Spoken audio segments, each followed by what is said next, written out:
I've been contemplating what kind of message to bring you today, and when Barbara Welsh, who won this sermon topic, asked me to preach on transcendentalism, I said, hot diggity dog. I'm home. Indeed, the transcendentalists, Ralph Waldo Emerson, Henry David Thoreau, Margaret Fuller, Walt Whitman, are like old familiar shoes on my feet. I grew up in the neighborhoods where they walked and talked. I know of what they speak. I've lived in the Maine woods. I've been down the Merrimack River, although it's a little harder with all the dams that are there now. They helped me through a very difficult time in my adolescence, as I think they did for some of the others in this room and beyond. Before I begin, I want to recognize a loss in my life and a loss in our sister congregation in Westport, Connecticut, from whence I came.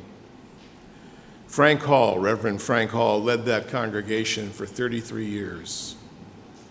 He was my predecessor and my inspiration, and he held that beloved congregation together, preaching often the transcendentalism of his heart, reciting poetry, imploring his people to find balance and solace and peace in the beauty of nature all around them. Indeed, the church itself in Westport was designed by the architect Victor Lundy, a protege of Frank Lloyd Wright. And it was designed in a way to worship nature through the glass walls surrounded by the woods around it. It's often been said that Unitarian Universalist churches like to hide in the woods. I think we like to be in the woods. And I think it's fitting, as I talk about transcendentalism this morning, that we remember that our memorial garden sits at the front of our church to remind us that we are here, and we are here on the shoulders of giants. So I preach this sermon today in honor of Frank and the transcendentalism he so fiercely embraced, and also in the memory of Dusty Welsh, Barbara's husband, who embraced these principles in his life. Now, those of you who've read any of Emerson will know that the Victorian language and transcendentalism are particularly difficult to fathom. They grew out of the early Unitarian movement, and the young, and they were mostly young, transcendentalists believed that divinity could be found not just in the books of the Old and the New Testament, and not just in the strictures of the divine clergy, but among nature itself, God's evidence in the world, the beauty of the world around us. Particularly Emerson and his young protege, Henry David Thoreau, believed that God resides in all nature and then also within us. They promoted, though, a fierce individualism, a reliance on the self, and it's become a way that many sophomoric people have found to transcend the darkness of the world that seems to be crushing them. Emerson was particularly known for these paeans to individualism and to self-reliance, but he also valued friendships above all else and saw that as perhaps the tonic for what inner storms brew in our hearts. He found in friendship a kindness that helped to transcend the difficulties of the world. And I think his words speak now to us, especially now, in a world so wrought by division. He wrote that we have a great deal more kindness than has ever been spoken. Barring all the selfishness that chills east winds of the world, he said, the whole human family is bathed in the element of love like a fine ether. How many persons we meet in houses whom we scarcely speak to, yet whom we honor, and in a way honor us. How many we see in the street or sit with in church, whom, though silently, warmly rejoice to be with us. He said, read the language of the wandering eye beams of those around you. The heart knoweth. The emotions of benevolence are the highest degree of love. Even though goodwill may not always be forthcoming, it doth make sweetness of life. I took this philosophy of self-reliance to heart I thought, this is what I've been looking for all these years. I was under the strictures of my rather stern father and my loving mother and all the things you're supposed to do as the oldest son. And I was like, ay. I attended a private high school, Solbury School in New Hope, Pennsylvania. In fact, my first driver's license is actually from Pennsylvania. I remember this now. In my second year there, after reading Emerson's essay on self-reliance, I decided I'd make my own sojourn just overnight in the woods to see if I could feel this transcendent spirit that he talked about, and also to see if anyone would notice I was gone. But being the responsible one that I am, I left a note for the dorm head and said, I'm going into the woods, just over the ridge there, not far. So I got a knife, I got an apple, I got a blanket, pack of matches, and off I went. Now, I'm enough of a Boy Scout to know how to light a fire, although Francis doesn't always believe I know what I'm doing, but I do know how to start a fire, and I got the fire lit, and I sat there in the dark with the fire before me, and I ate that apple slowly and carefully and mindfully, as Thoreau said, to suck the very marrow out of life. I unrolled the blanket and made the bed of it on the hard ground. I stared at the dying embers, and I wondered when transcendence was supposed to arrive. And as far as I know, it didn't, because I woke up with a sore neck and I went back to the school. Nobody had even noticed I was gone. Looking back at it now, I realized that I was only lost in myself, and that transcendence has more to do than just the self. Henry David Thoreau learned this from Emerson, and then from his solitude at Walden Pond. He was not a hermit, by the way. Often he's derided for being, well, not a pure hermit. That was never his intention. He would go to his mother's for breakfast occasionally or walk to Emerson's house for dinner. They were only a couple of miles apart. But he did want to live there intentionally so he could, for a time, understand what it meant to be true to thyself. He wrote that there's a time in everyone's education when we arrive at the conviction that envy is ignorance and that imitation is suicide. That we must take ourselves, better or worse, in the wide universe as still full of good. For we are no kernel of nourishing corn unless we can reach out to our fellows and bring that good forth. The power resides in us, he wrote. It's in nature, and the nature is in us, and we do what we do because we have that power. What I realized looking back at my sophomoric self in the woods that night was that I was trying to recreate a Walden moment, if you will. A Walden moment, kind of, if I could post to Instagram, I would have taken a picture of the fire and said, oh, here I am being self-reliant. See how many likes I got. But self-reliance is not a separation from one another. Self-reliance is a bringing together the self with others.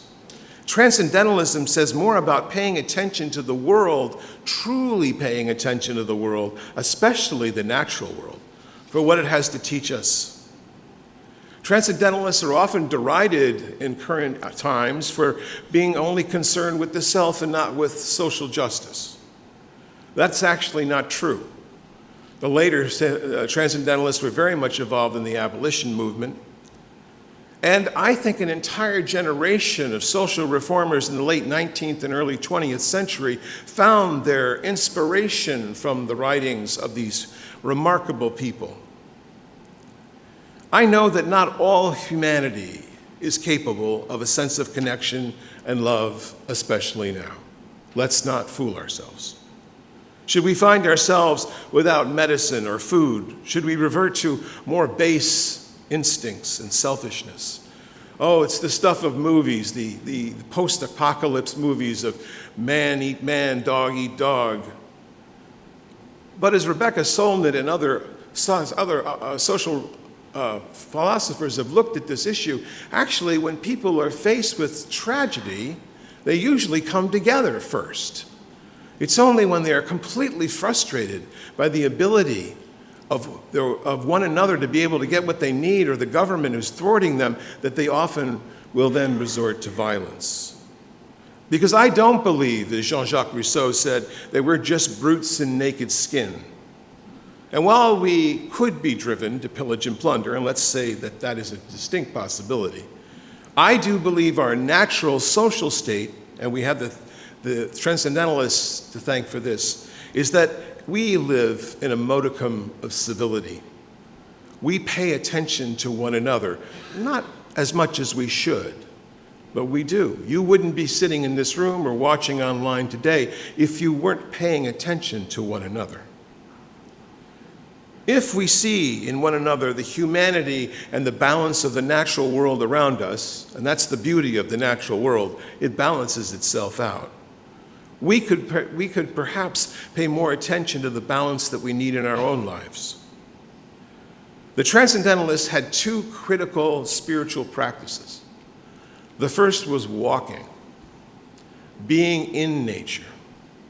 Because walking, and particularly if you take the earbuds out, walking, whether it's in the city or in the woods or in the park, is a way to pay attention. Your mind will wander. Like all good meditators know, the mind wanders like clouds over the sky, but we just come back to walking. Thich Nhat Hanh, the great Vietnamese monk, called this walking meditation. The other was keeping a journal. I've tried mightily over the years to keep a journal. I have so many empty journal books. I'll be long dead before they're filled. And I can't remember where I left my journals, so I have all these half-started journal books all over the place. But the point is not that you have any order to it, but a place to mark yourself in the scheme of things. The realization and connection that come from walking and from looking and writing, if you can, or perhaps just recording something about your day and what your thoughts are, this is how we actually learn to pay attention to the world and become better at it. Part of the wisdom of the Transcendentalists was their embrace, their elevation of the better impulses of humanity. Now, Walden Pond, which Henry David Thoreau wrote after his sojourn there, begins as a very egocentric book. If you read it again, you'll see this. And as you read it more, it becomes more egocentric.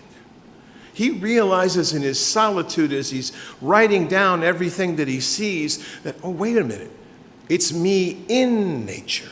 Then it's nature as itself. I think this speaks to a theology of Unitarian Universalism, or really any faith of the world. Because inside of this is that civic responsibility and common sense that knows once we have grounded ourselves as ourselves, there's a whole world out there that wants to know who we are, and we should want to know who it is. Coming together as a group of individuals into community is perhaps the most difficult thing we do. Anyone who has never come into a congregation like this and seen a little bit of a tiff about this or that hasn't actually been in a community. Communities are that way. I always see this when I welcome newcomers, new members, and oh, they're so excited to be here. Where have you been all my life? I can't believe I haven't found this place before. And three months later, they go, wait a minute. There was a fight over here. What's that about? I said, that's about humanity and community. And the Transcendentalists understood this as well. They don't write as much about it, but the experiences that they had in trying to start some of their communities and the struggles that they had with that speaks to this other piece that I think is embedded in its philosophy. And that is the belief that we need to be together in an understanding, what we call in our tradition a covenant. And so after the service today, I hope you'll join us back in here at 11:30 as the covenant team brings forth their first draft of the covenant for conversation. And community also means that we take care of one another. And what does taking care of one another entail, you ask, this pledge month? Yes, you need to commit your resources to this congregation. The failure of transcendentalists experiments like Brook Farm were because people didn't actually pay any money into it. It takes money to sustain communities and to find that path of self towards the greater world. And I think that there is a possibility here to see more of the true sense of who we are as human beings, one with the other, regardless of station of life, if we can understand that the self is the starting point and that there is a balance in all human relations just as there is a balance in life. Walt Whitman, in his famous poem, Crossing Brooklyn Ferry, saw this higher source of humanity with the working people he traveled back and forth with every day. He wrote, "We receive you, free sense at last, and insatiate henceforth.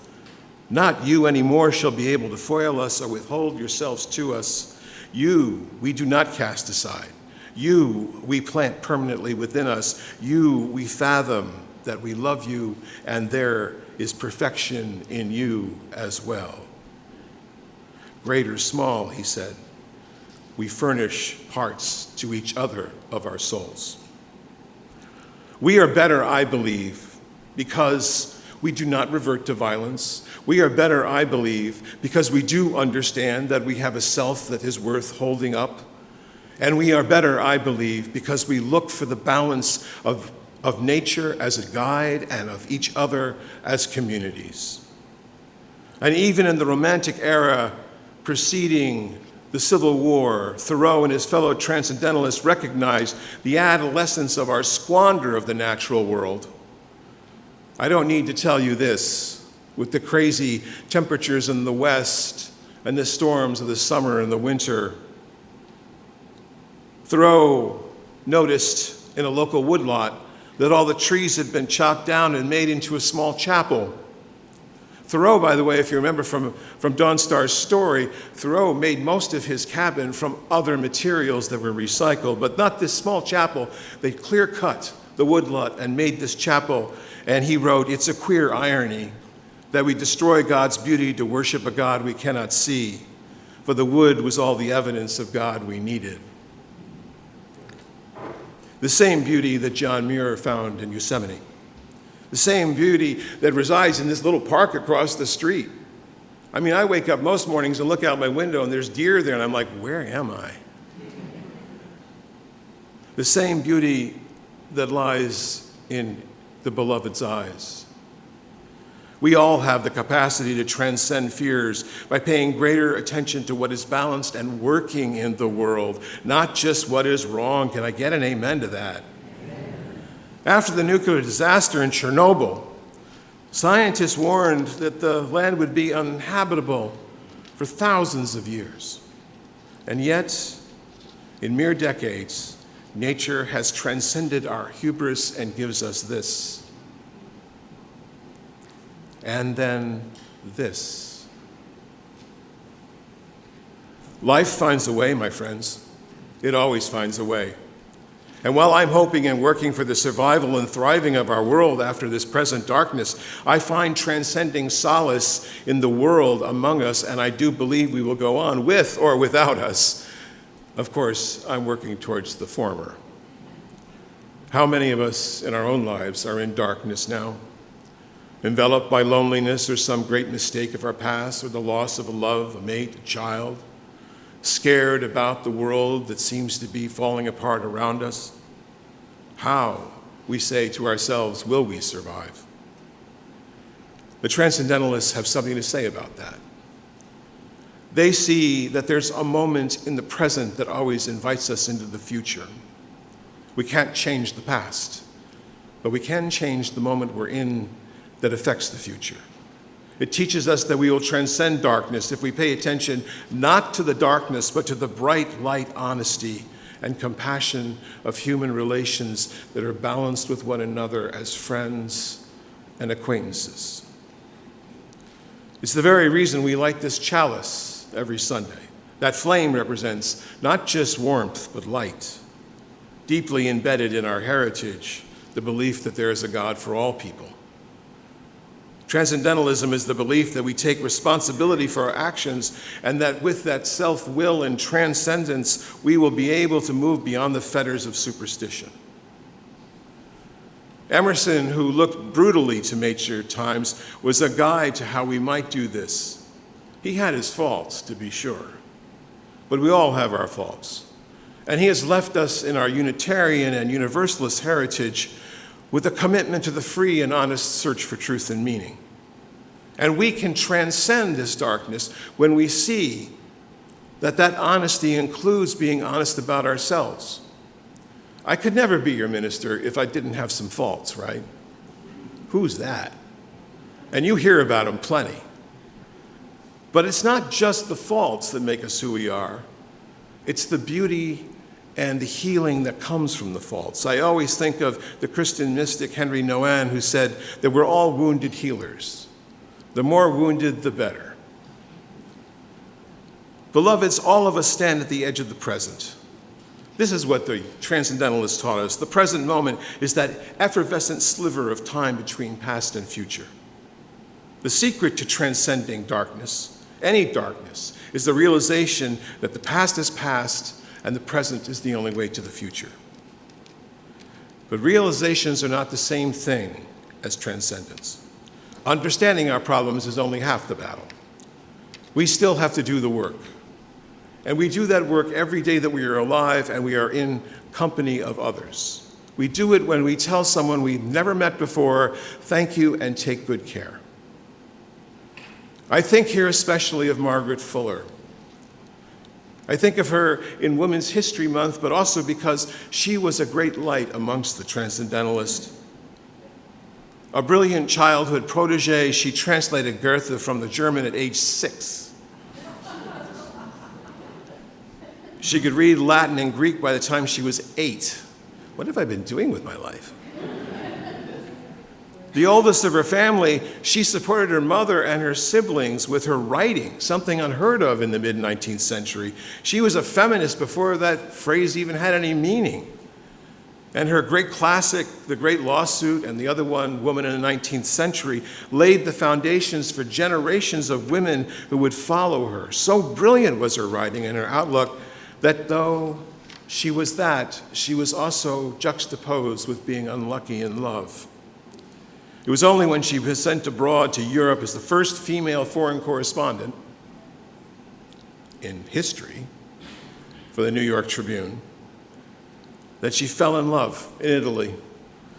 She fell in love during the Civil War there, the Republican Civil War, with one Angelo Dulcini. And she had a son with him. And after covering and fighting the Italian Revolution, she and her young family set sail to come back to Boston, actually to go to New York, and they run aground on Fire Island. They all drowned. She was 40 years old. Margaret Fuller had transcended the pain of a life that denied her love and the pain of a society that ignored her, but gave firmly her gifts of self into the world. And her last words were so powerful. She said, "I stand in the sunny noon of life. Objects no longer glitter in the dews of morning, and neither yet are softened in the shadows of evening." She said, "I stand and I am alive." Transcending darkness, my friends, begins when we understand that this time too shall pass, and that our work here is not just to be in nature, to be of nature. Just as Universalists offered hope, the Unitarians offer light. And these are the reasons why we are here. Honesty, forgiveness, a willingness to start again that lies at the heart of darkness and allows us to transcend basest fears and impulses. This is the things that the Transcendentalists have left us with. In 1929, a man stood at the edge of Lake Michigan in Chicago, prepared to throw himself off the pier to death. His daughter had died, his company gone bankrupt, his reputation was ruined. As he stared at the dark, cold water, he could see his reflection, and in that present moment remembered what Emerson had once written about the all-seeing eye. And then suddenly realized that he was only going to open up to something new. He stepped away from the edge, transcended the darkness, returned to life, His name was Buckminster Fuller. Friends, I've witnessed hundreds of people step away from that edge, back to the balance of love and nature. I know it can be done. I know it's not easy to do, and I know now it seems particularly hard. But to help any of you transcend your darkness, you need to know that I am here and others are here to help you on the journey. When we are waiting for the new moment to break, the new day to dawn, know, dear ones, that you are not alone. You are never alone. So may it be, and amen.